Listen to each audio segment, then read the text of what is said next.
All right. Well, we're recording now.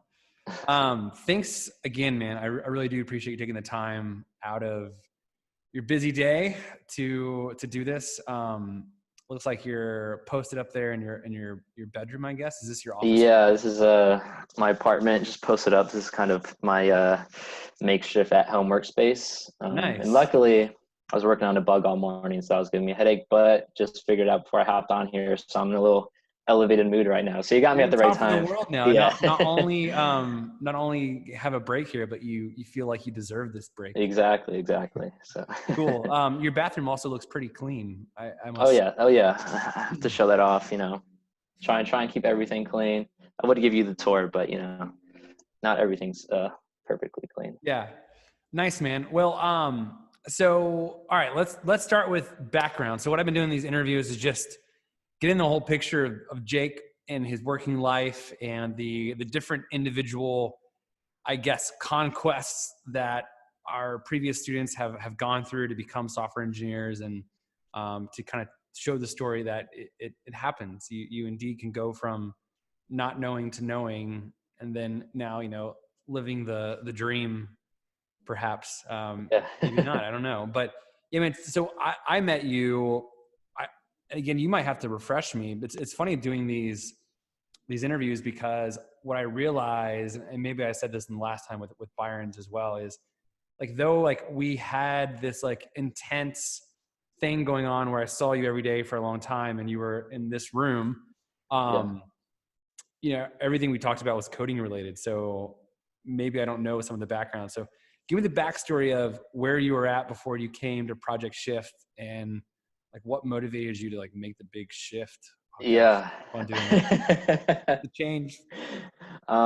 So basically when I applied, I was in my last semester of college. I was at UNC down the street, and kind of over my last year there, I had decided that I didn't want to do the thing that I was initially planning on doing. And it was a stressful decision because it involved graduate school and all that stuff. So I had my acceptance letter for that sitting there for me. But then I was like, yeah, I've been thinking about this for a while and I don't know if I want to do this anymore. So I ended up being like, if worst case, this is something I want to do later, I can go back to it, even though right now I have zero intention to do that. And I'm very happy where I'm at. So wait, you graduated with an undergrad in what? Psychology. Psychology from UNC. Correct. And then you had been accepted into a master's program? Correct. What was the master's for? It was for occupational therapy, so within the healthcare space. So did you know, like, before you even applied for that you wanted to not do that, or? Yeah, it was up in the air. I kind of made the decision actually while applications were out. I was like, the only school that I would even consider going to is UNC if they accept me. And then they ended up accepting me, which was great, but also horrible because then I had to make the decision. So it wasn't made for you. Yeah. So, but I'm happy with the decision I made. So I think I was just doing a lot of research online. It all happened pretty quickly. Yeah. And I think I came for the interview and I actually had a flat tire on the way there. Because I didn't even have a car at the time. So I had to have a friend call a zip card for me because I didn't have an account ready. So I had to have him set that up. And then about a mile down the road, it was flat. So I had to turn back around, hop in an Uber. So I showed up late. It was kind of characterizes kind of how that last semester of school was for me. But it was, it happened quickly. But like I said, I'm kind of impatient in that way. So I'm kind of happy of how it just like unrolled. Yeah. And, I have to confess that, whenever I was like, all right, so we've got someone interviewing who just graduated college. It's probably a little young for this. And then, now he's late. Like, you got a flat tire. Come on. Like, what an excuse. So the quintessential excuse. Yeah. Yeah. You turned out to not to be that guy at all. It just, you had some bad luck that day. I appreciate that. But that's what my original thinking was like, oh man, who is this guy? Yeah. And that's what I figured was going to happen, but fortunately didn't. So that's awesome. So what point did you make, like, how does coding come into play of this? Like you're like occupational therapy. I even got into like this school that I would assume, I don't know much about, but I would assume UNC is probably not an easy school to get into for that. And then suddenly you're like, nah, I'm going to do something completely different. How did that come into play? Like thinking through So there's, other career.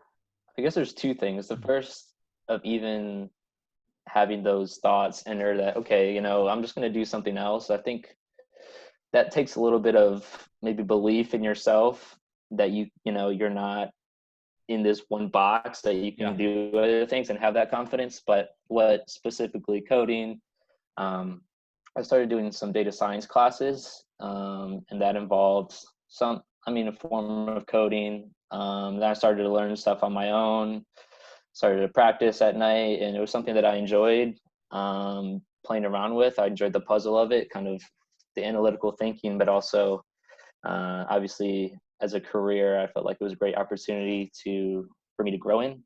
So it all kind of just came together. Cool. And So yeah, I'm happy these how it data worked. science classes were they at UNC? Correct. Yeah. Okay. Did you learn like, I know all this from once upon a time, but did you learn like Python or R or something or? I learned R. I also had Okay. taken a computer science course as well there, but I was kind of in a different trajectory at that point. I still was trying to do something else, but also was completely new to technology, just because my primary education and my parents aren't technological, so I really had no exposure. So kind of getting that exposure is really what helped me. Very cool. And did you grew up around North Carolina, right? A little bit everywhere: New York, North Carolina, Tennessee, Okay. kind of evenly spaced out. Nice. And then like, was there a moment where you're like, all right, I'm definitely going to become a software engineer? And because it sounds like there was kind of like a slow movement toward that. Yeah. And then a sudden break. Yeah. I made the decision. I can't really remember exact time. I think basically what was the delineation between making this jump or not was just accepting the offer into the program. That was basically like the official, like, this is what I'm doing. But yeah, it's something that had been weighing for a while, and slowly built up over time. Nice. And whenever all right, so you got into Project Shift, you started, what was that experience like? You don't have to like say like, oh, Project Shift was amazing. I just mean like for you, as far as like stepping into learning these things, was it what you expected it to be? Like as far as what it meant to learn how to build software and that kind of thing? Yeah, I would say before I started, I'm sure everyone's like this. They're super nervous, and but I will say once I settled in the first day, I was like, okay, like I like where this is going. So I'd say overall, like it definitely helped me grow. I know I have a lot of friends who do similar things, and I felt like I was being able to have the conversation with them about certain topics within software engineering. So but all that comes with not having any prior experience. So it's like walking into this as my first experience, it's tough to really compare it to anything else. But kind of looking back now, I would say that definitely built a solid foundation for where I'm at currently. So like, I mean, like having other friends who had done similar things before or who were engineers, you mean, or? Yeah. Who had taken a more traditional route. Okay. Yeah. I always thought that was interesting. And maybe I said this the other day on another interview, but I remember working, and this sounds super arrogant. So now I'm like, oh man, I don't want these people to hear me talk about this.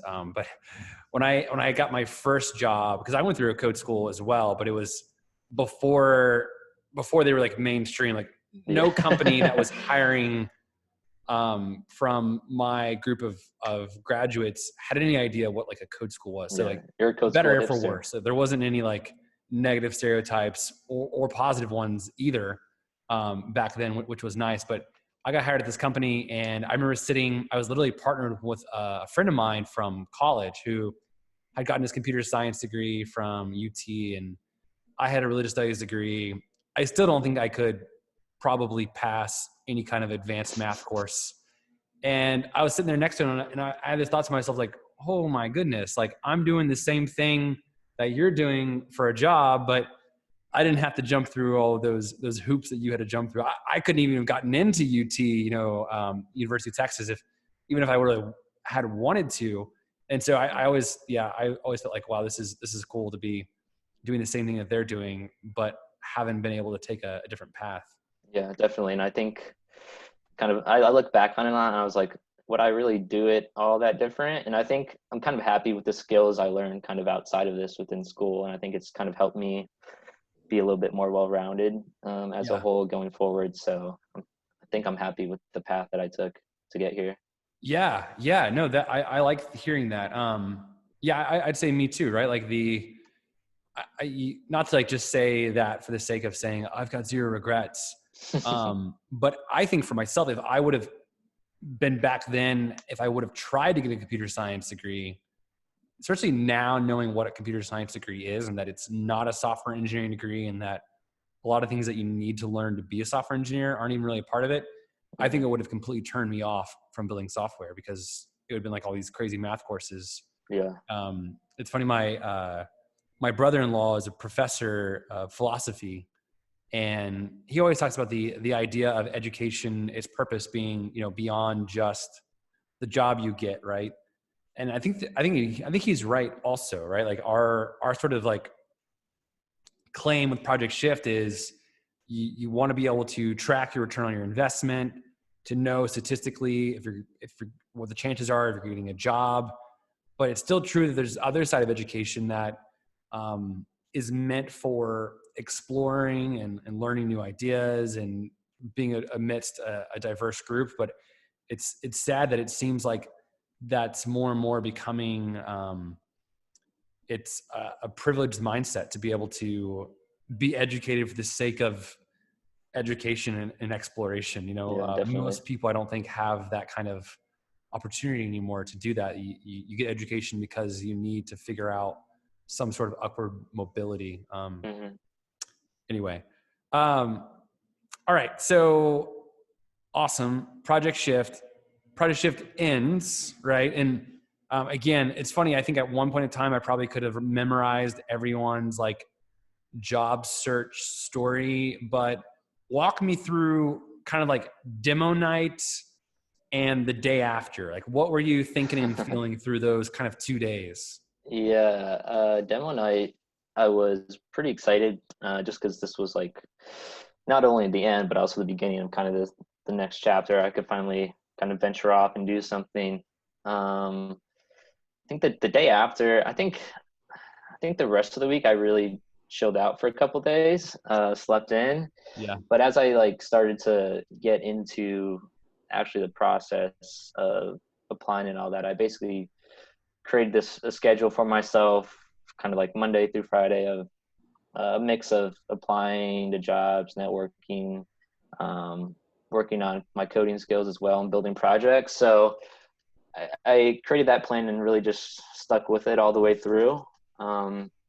Unfortunately, it worked out. I was watching Byron yesterday. It kind of reminded me of a thought that I had kind of as for this mindset, because I really don't have any kids or anything like that. And I'm thinking, what if I was Byron and I had like 4 kids and a wife in school? Like, would I do this thing that I am not doing right now, or would I be more bold or something, just given kind of the circumstances? So I kind of actually use that as like a thing of like, I kind of feel uncomfortable doing this or reaching out to this person. I was like, if I have 4 kids, would I, still feel like that? And it's probably not. So that was kind of something I had in my head.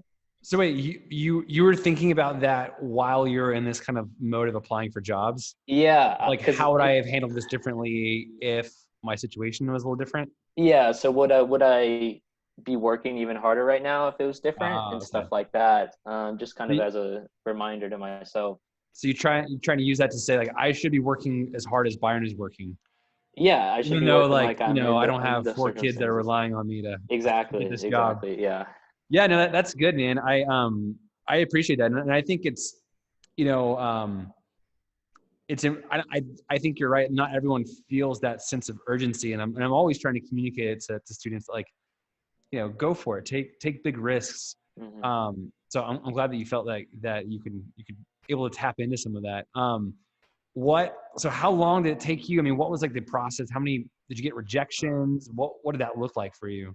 I think the process took maybe a month and a half or so before I officially accepted the offer for where I'm at now.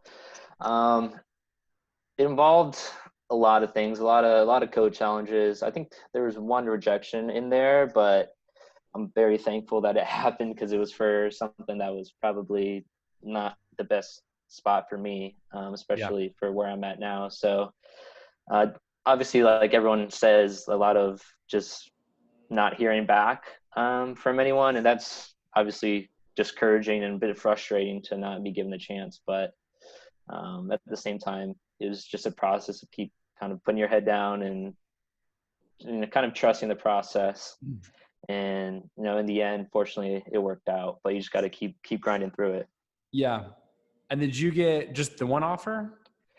I had this one and also another one Okay. from another company, but just this offer was much better, and I'm very happy where I landed. Yeah, that's great. I know. I thought I remembered. I think, did you come for the alumni panel? I did. Okay. Yeah. I think like that was, week 6, the next cohort. And I think you had like 2 offers or something on the table and you were, Yeah, I had to make the decision, so yeah, I that's a think I made it that day actually when I good got place to home. be in. So, cause you're in Charlotte now. Yes. And I mean, how did you get connected with the company in Charlotte? Did you kind of initiate that yourself? Yeah, so we had talked with some people from Robert Half, which was like a recruiting agency who were in the Raleigh area, and I knew I was open to going to other cities, just kind of given my life circumstances. I was kind of ready to make a jump somewhere. So I just cold emailed one of the guys from the Robert Half office in Charlotte. He Cool. connected me with someone who was like, yeah, I don't know, we really don't have all that much right now, but I'll get back to you. And then he called me like 5 minutes later. He was like, actually, we may have something for you. So that's kind of how it all started, and it was a pretty fairly quick process given that there's a distance between me and the company. Yeah. But yeah, it was kind of facilitated through an avenue which is highly used but also doesn't have many results a lot of the time. So You mean like the going through recruiter? yeah, at Yeah. least No, I for a think lot I of love, entry level people. yeah. Robert Half actually, not to like plug them, but I think they've been really great. As far as like working with recruiters go, they've helped several of our students land jobs. I know they've done a lot for at Avalera down the street here. Hmm.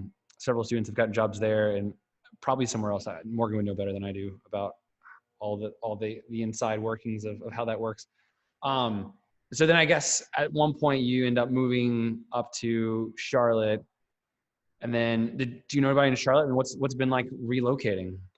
Yeah, actually, one of my best friends, ironically, lives down the street from me. So that's been good. But I also don't Cool. have as big of a circle as I did back in the Triangle area. But um, it's been really good so far. I'm really happy with the location that I'm at as far Yeah. as living, where I'm working at, and it's kind of a new opportunity to kind of grow within the city itself and find different circles and kind of get plugged into the technology community within Charlotte. So I'm really happy that I was able to make the move. And if someone has the ability and they're looking for a position, I'd recommend maybe looking outside of your immediate area if it's feasible for you.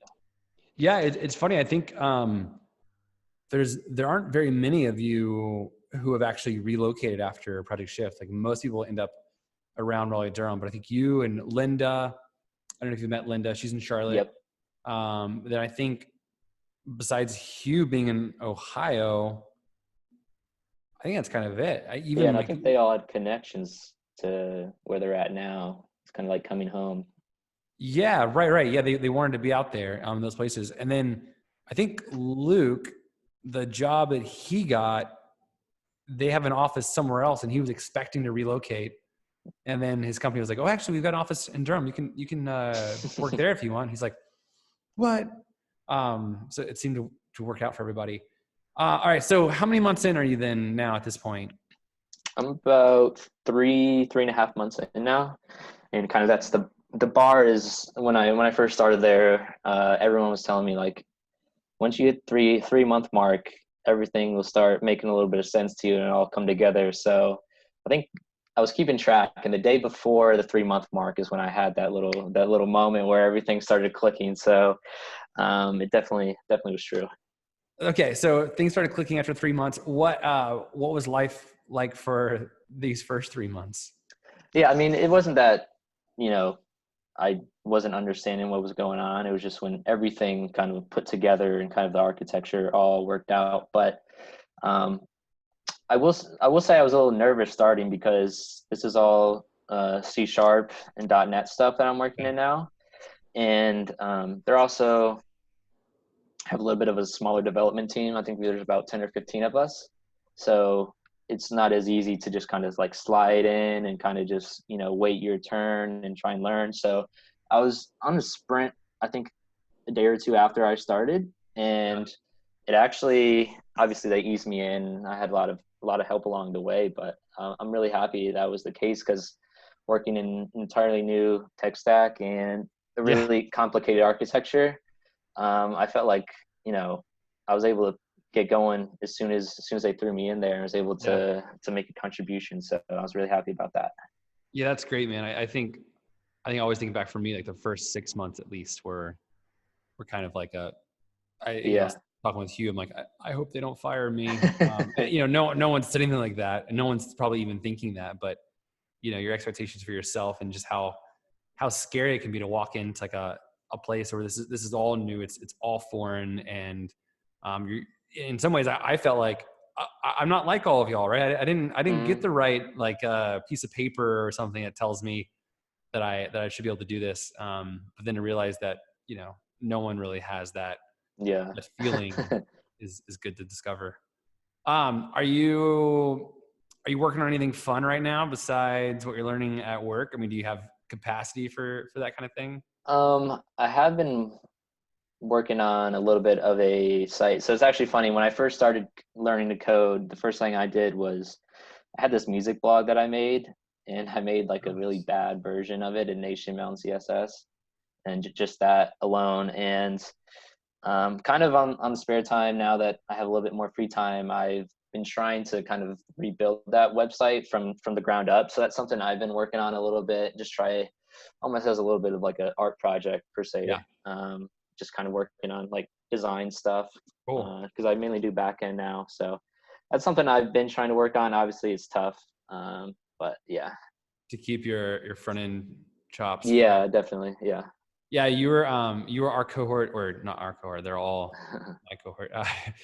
You were your cohort's DJ, and I do recall you talked a lot of smack about the music that I would add to the playlist.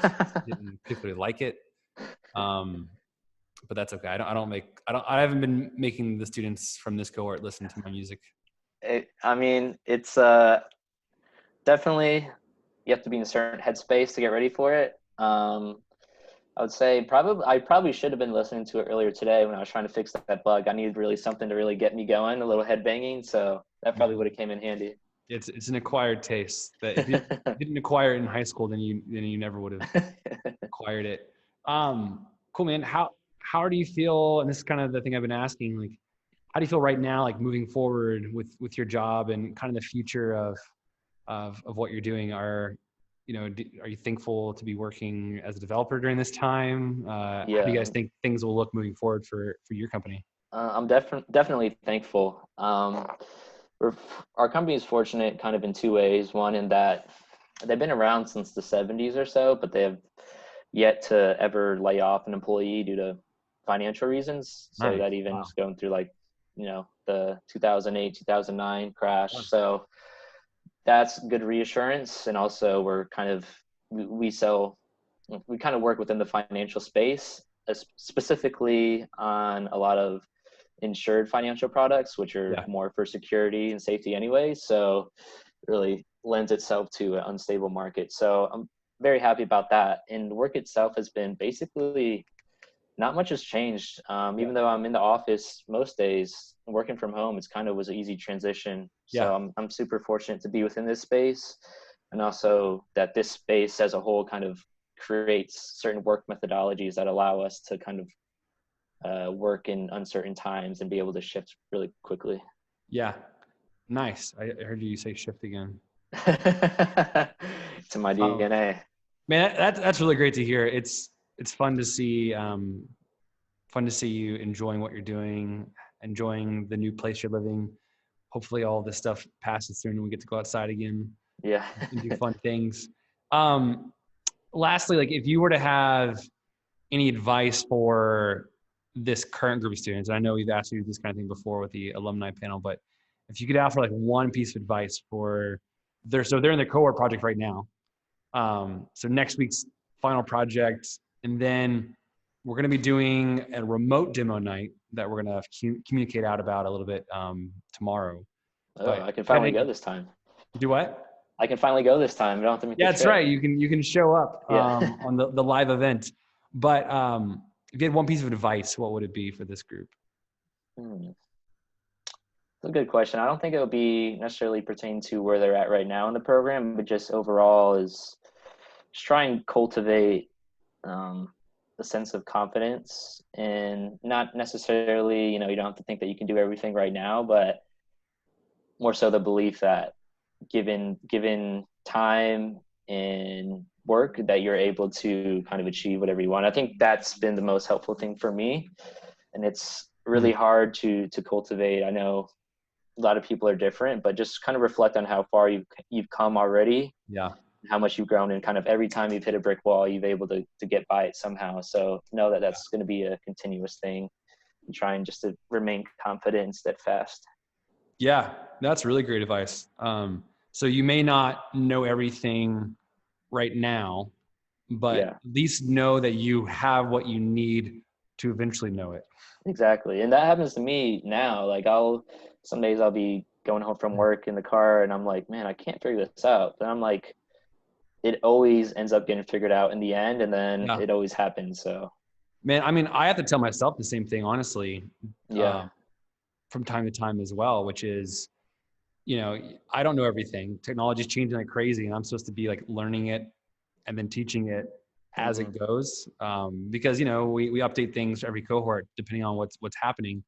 So I think it was the other day, my sister-in-law, she's in like a public health PhD program, and she was writing something in Python and asked me for help with it. And I don't really know Python, like I could read it, I think if I saw it, but I've never written anything significant in Python. And I went in there, it was like super easy to help her. I was like, see, even if you don't know it right now, you have what you need to figure it out. You have the capacity. Yeah. So that's really good. Cool, Jake. Well, I don't have anything else for you. I really appreciate taking the time out of your busy day of, drinking coffee, eating snacks, using the bathroom, writing code. I really do hope that this would all come to an end soon. And like I told Byron yesterday, that we can do some alumni hangouts. Yeah, definitely. Soon. I wish I was closer so I could make appearances more, but. Well, you'll have to come to, at the very least, make it a thing to come to the annual holiday party. Okay. Wait, did you go last time? Have you been to it? No, I didn't. I wasn't able to go. Well, I'm always the bartender, and I'll make you drink at the next one. I was probably already drinking, even though I wasn't there, so it's all good. Okay. All right, man. Well, have a good rest of your Tuesday. Good to see you. All right, you too. See you, Jake.